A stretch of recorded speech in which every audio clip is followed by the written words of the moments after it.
இந்த BJP plan, அதாவது பிஜேபியின் திட்டம். பிஜேபியோட திட்டம் என்னன்னு எல்லாருக்கும் தெரியும். அவங்களுடைய முதன்மையான திட்டம் அப்படின்றதே வந்து முழு இந்தியாவையும் முழு இந்தியாவையும் அவர்களுடைய கட்டுப்பாட்டுக்குள்ள கொண்டு வரணும். அவர்கள் ஆட்சியில இருக்கணும். அவர்களுடைய ஆட்சிக்கு கீழ முழு இந்தியாவும் செயல்படணும் அப்படின்றது தான் அவர்களுடைய திட்டம். அப்போ அவங்க எப்படியெல்லாம் ஆட்சிய பிடிக்கிறாங்க ஒவ்வொரு மாநிலத்திலயும், எங்கெங்கெல்லாம் வந்து அவர்களுக்கு சாதகமான மக்கள் இருக்காங்களோ, இந்துத்துவா அப்படின்றதுக்கு சாதகமான மக்கள் இருக்காங்களோ, அங்க ஈஸியா டைரக்ட்டா அவங்க வந்து போட்டி போட்டு அங்க எலக்ஷன்ல ஜெயிச்சு வந்துர்றாங்க.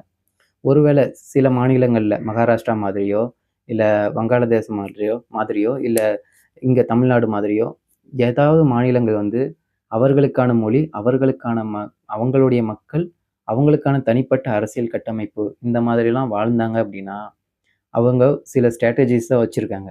அத பயன்படுத்தி, அவங்க அதுக்கு உள்ள போயி அந்த மாநிலத்த கைப்பற்றுவாங்க. அப்படி தமிழ்நாட்டுக்குள்ள எந்த மாதிரியான பிளான்லாம் அவங்க பண்ணாங்க?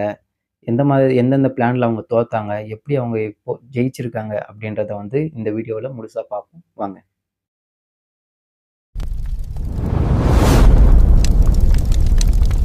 இதுல பிளான் ஏ அப்படின்றது என்ன அப்படின்னா, ஒரு மாநிலத்துக்குள்ள அவங்க போகும்போது, அந்த மாநிலத்தில ஒரு வலுவான ஒரு கட்சி இருக்கும்.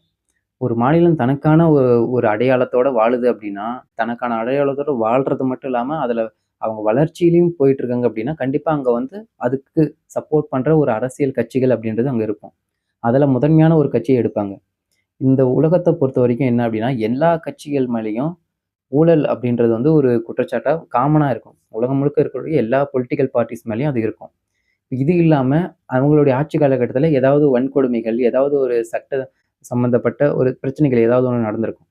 இதையெல்லாம் அவங்க கையில எடுத்துக்குவாங்க. எடுத்துக்கிட்டு இத பூதாகாரமா பெருசா காட்டுற மாரி பார்ப்பாங்க.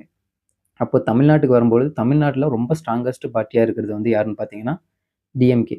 இப்போ டிஎம்கேவுக்கு எதிரான ஒரு மனப்பான்மைய உருவாக்கணும். டிஎம்கே எதிர்ப்பு அப்படின்றத உருவாக்கணும் அப்படின்றது தான் அவங்களுடைய பிளான் ஏ.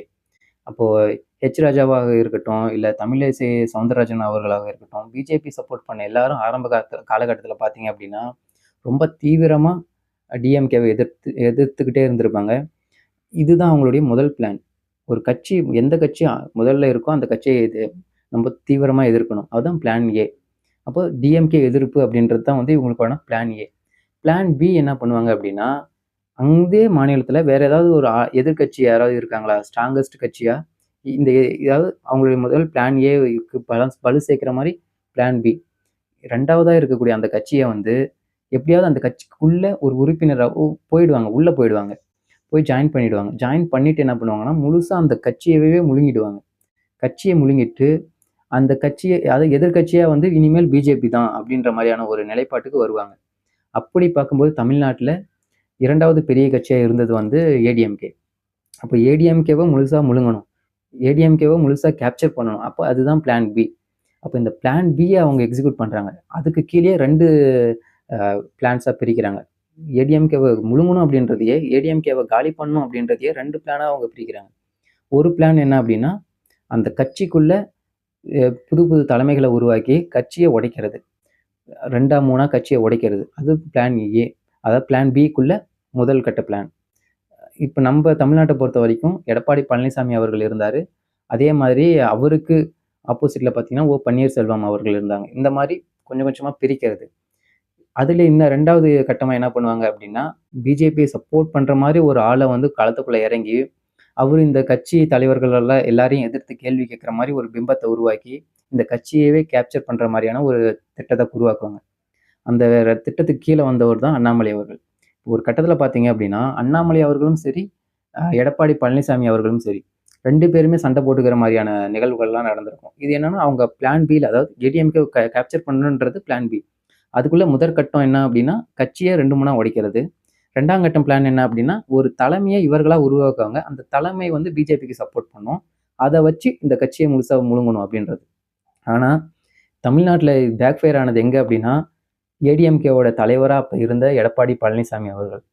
ரொம்ப ஸ்ட்ராங்கா இருந்து, பிஜேபி கிட்ட எங்கெங்கலாம் குனியணுமோ அங்க குனிஞ்சு, கரெக்ட்டா அவங்கள எங்க பார்த்து எப்படி மிதிக்கணுமோ அங்க மிதிச்சு ஓரமா உட்கார வச்சுட்டாப்புல. கட்சிய எத்தன தடவ வேணாலும், எத்தன கூறுகளா வேணாலும் பங்கு போடுங்க. அத பத்தி எனக்கு பிரச்சனை இல்ல. யாரு வேணாலும் காலி பண்றதுக்கு உள்ள வாங்க. அத பத்தி பிரச்சனை இல்ல. ஆனா நான் தான் இங்க தலைமை அப்படின்றத வந்து நிரூபிச்சு காமிச்சுட்டாப்புல. 2016ல வந்து ஜெயலலிதா அவர்கள் இறந்து இந்த இந்த கட்சி தனியா இருக்கிறப்போ, அவர்கள் இல்லாம அதாவது ஜெயலலிதா அவர்கள் இல்லாம இந்த கட்சி இருக்கிறப்போ, மொத்தமா கட்சி பல துண்டுகளா பிரிஞ்சு போனப்போ கூட, எந்த போஸ்டர் எடுத்தாலும், எந்த இடத்துக்கு போனாலும் ஏடிஎம்கே அப்படின்னு சொன்னாலே இரட்டை இலை சின்னம். இரட்டை இலை சின்னத்துக்கு பக்கத்துல எம்ஜிஆர் அவர்களுடைய படமும், ஜெயலலிதா அவர்களுடைய படமும் தான் பெருசா இருக்கும். அவர்கள் 2 பேத்த வச்சு தான் இவங்க வந்து ஆட்சி நடத்துற மாரியான ஒரு சூழலே இருந்தது. ஆனா இத மாத்தி இந்த 5, 6 வருடங்கள்ல அத சுத்தமா மாத்தி 2026 எலக்ஷன் நீங்க பார்த்திருந்தீங்கன்னா தெரியும். எங்க பார்த்தாலும் வந்து ஏடிஎம்கே அப்படின்னு சொன்னாலே எடப்பாடி பழனிசாமி அவர்கள் தான். அதாவது 2 பெரும் தலைகள வந்து மொத்தமா அத அழிச்சுன்றத விட அவங்கள விட பெருசா வளர்ந்து வந்து எத்தன எத்தன கூறுகளா இந்த கட்சி பிரிஞ்சாலும், அதை எல்லாத்தையும் பாதுகாத்து கடைசியா இந்த கட்சிக்கான முகம் நான் தான். அப்படின்ற மாரி முன்னாடி வளர்ந்து வந்து நின்னாரு இல்லையா? அதுதான் எடப்பாடி பழனிசாமி அவர்களுடைய வளர்ச்சி. ஸோ இந்த மாரி டிஎம்கேவ எதிர்க்கணும்னு திட்டம் போட்டாங்க. பிளான் ஏ பண்ணாங்க. அதுவும் பேக் ஃபயர் ஆயிடுச்சு. ஏன்னா டிஎம்கே ரொம்ப ஸ்ட்ராங்கஸ்ட் பார்ட்டி. அவங்க வந்து கட்சிய பொறுத்தவரைக்கும் அவங்க ரொம்ப வலுவான ஒரு கட்சியா இருக்காங்க.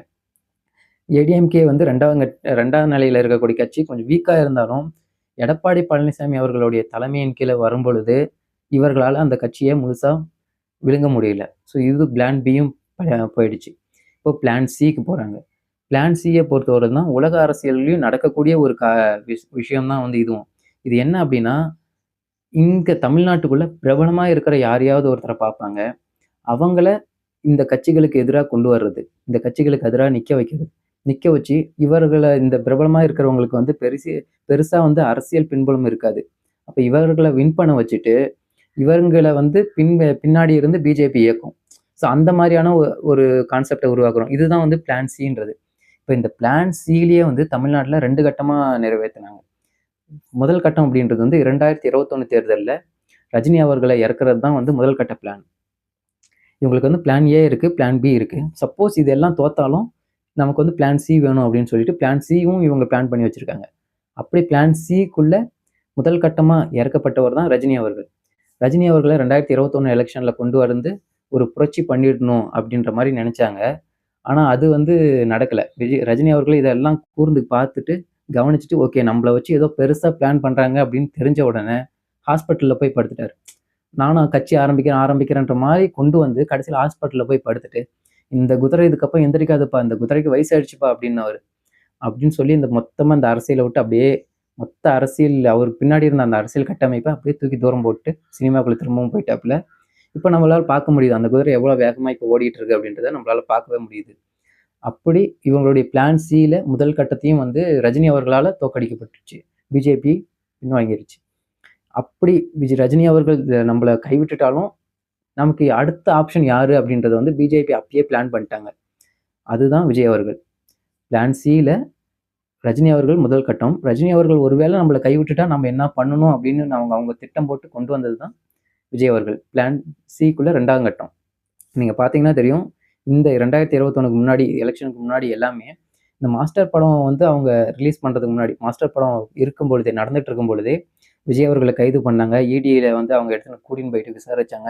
ஒரு அழுத்தம் அப்படின்றது வந்து மிகப்பெரிய அளவுல விஜய் அவர்களுக்கு கொடுக்கப்பட்டுக்கிட்டே இருந்தது. கரெக்ட்டா ரஜினி அவர்கள் கைவிட்டதுக்கு அப்புறம், மொத்தமா இவங்க முடிஞ்சு போகல. அவங்களுடைய பிளான் சில 2ஆம் கட்டம் அப்படியே இருக்கு.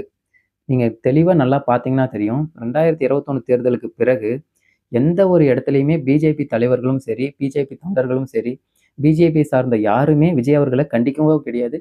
அவருக்கு எதிரா எதுவுமே பேச கிடையாது. ஏன்னா 2021க்கு முன்னாடி பிஜேபி அது பிஜேபி தான் வந்து பிஜேபி வெர்சஸ் விஜய் அப்படின்ற ஒரு கான்செப்டே இருந்தது. மெர்சல் படம் வரும்போதெல்லாம் அத நம்மளால தெளிவாவே பார்க்க முடிஞ்சது. அப்படி இருந்தவங்க 2021 எலக்ஷனுக்கு அப்புறம் அப்படியே மாறுறாங்க. இப்போ விஜய் அவர்களுக்கு எதிரா எந்த ஒரு கருத்தும் சொல்லாத ஒரு நிலையில தான் பிஜேபி ஆட்கள் இருந்தாங்க. பிஜேபி ஒரு நல்ல பாடம் கத்துக்கிச்சு. இது என்ன அப்படின்னா, ரஜினி அவர்கள ப்ரமோட் பண்றப்போ, எல்லா இடத்துலயுமே வந்து பிஜேபி வந்து ரஜினி கூடயே இருந்தது. ரஜினி அவர்கள் ரஜினி அவர்கள் மேல சங்கி அப்படின்ற ஒரு முத்திரை வந்து குத்தப்படுறதுக்கு ஒரு காரணமா அமைஞ்சது பிஜேபி தான். இப்போ பிஜேபியோட இவர் வந்து ரொம்ப இணக்கமா இருக்காரு அப்படின்றதுனால தான் ரஜினி அவர்கள சங்கி அந்த மாரிலாம் வந்து பல பேர் தமிழ்நாட்டுல சொல்ல ஆரம்பிச்சாங்க. அப்போ இதுலேருந்து பிஜேபி வந்து ஒரு பாடம் கத்துக்கிட்டாங்க. நாம என்ன பண்ணாலும் இந்த மக்கள் வந்து நாம இருக்கிற வரைக்கும் நம்ப சப்போர்ட் பண்ற யாரையும் இவங்க வளர விட மாட்டாங்க. தமிழ்நாட்டுல ஆதரிக்க மாட்டாங்க அப்படின்னு தெரிஞ்சதுக்கு அப்புறம், நீங்க வந்து எந்த ஒரு இடத்துலயும் விஜய் அவர்களுக்கு வந்து அதாவது எதிர்ப்பும் கிடையாது. சப்போர்ட் பண்ணுவாங்க. ஆனா தொட்டும் தொடாத மாரி சப்போர்ட் பண்ணிட்டு அப்படியே விலகி போயிடுவாங்க. தமிழ்நாட்டுக்குள்ள இருக்கிற பிஜேபிக்கு ஆளுங்க. ஆனா தமிழ்நாட்டுக்கு வெளியில இருக்கிற பிஜேபின்றது மிகப்பெரிய அளவுல எந்த இடத்துலயும் சப்போர்ட் பண்ணாது. அதே மாரி விஜய் அவர்களும் சரி, எலக்ஷனுக்கு அதாவது எலக்ஷன்ல கண்டெஸ்ட் பண்ணதுக்கு அப்புறமும் கூட பிஜேபி எதிர்த்து எந்த ஒரு இடத்துலயும் அவர் கேள்வி கேட்டதே கிடையாது. எந்த ஒரு அவருக்கே சென்ட்ரல்ல இருந்து பல பிரச்சனைகள் வந்தப்பவும் கூட அவரு பிஜேபி அதுக்கு முன்னாடி 2021க்கு முன்னாடி மிக தீவிரமா எதிர்த்தவரு. 2021க்கு அப்புறம் அது எதிர்ப்பையே அப்படியே குறைச்சுக்கிட்டாரு. ஒரே ஒரு இடத்துல பிஜேபி என்னுடைய கொள்கை எதிரி அப்படின்ற வார்த்தையை மட்டும் பயன்படுத்தினார். அவ்வளவுதான்.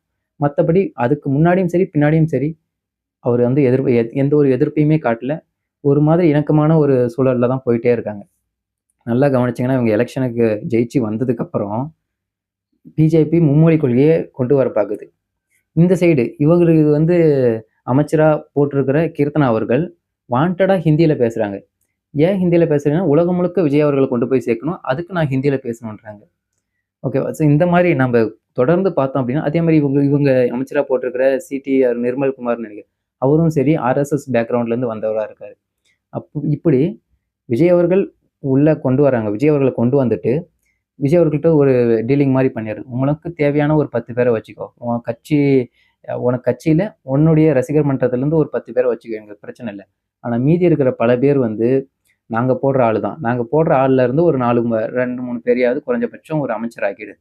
மீதிய நாங்க பார்த்துக்கிறோம் அப்படின்ற மாதிரி ஒரு கட்டமைப்பு பண்ணியிருப்பாங்களோ அப்படின்னு தான் நமக்கு தோணுது.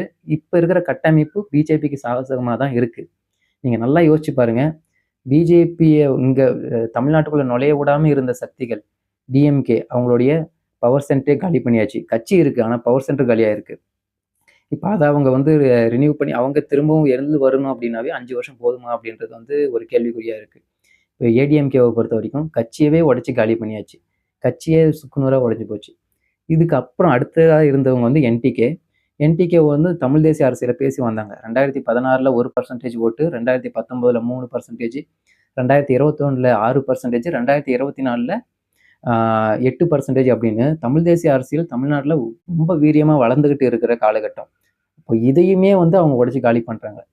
அப்போ இப்போ இப்ப இருக்கிற கால சூழ்நிலை அப்படின்றது கிட்டத்தட்ட பிஜேபிக்காகவே இருக்கக்கூடிய ஒரு சூழ்நிலையா தான் இப்ப இருக்கு. பிஜேபி என்ன வேணாலும் பண்ணிக்கலாம் அப்படின்ற ஒரு சூழ்நிலை தான் இப்போ தமிழ்நாட்டுல நிலவிக்கிட்டு இருக்கு. பார்ப்போம். ஏன்னா இப்போ பிஜேபி எதிர்க்கணும் அப்படின்னா, ஒரே ஒரு தலைவரா விஜய் அவர்கள் இருக்காப்புல. விஜய் அவர்கள் சப்போஸ் பிஜேபிய நான் நேருக்கு நேரா எதிர்க்க போறேன்னு சொல்லி வந்தாரு அப்படின்னா, ரொம்ப மகிழ்ச்சி. ஏன்னா அவருக்கான ஒரு வாய்ப்பு அரசியல் தொடர்ந்து பண்றதுக்கு அவருக்கு ஒரு நல்ல வாய்ப்பா இருக்கும். ஆனா இத பயன்படுத்திக்குவாரா? உண்மையிலேயே எதிர்ப்பாரா?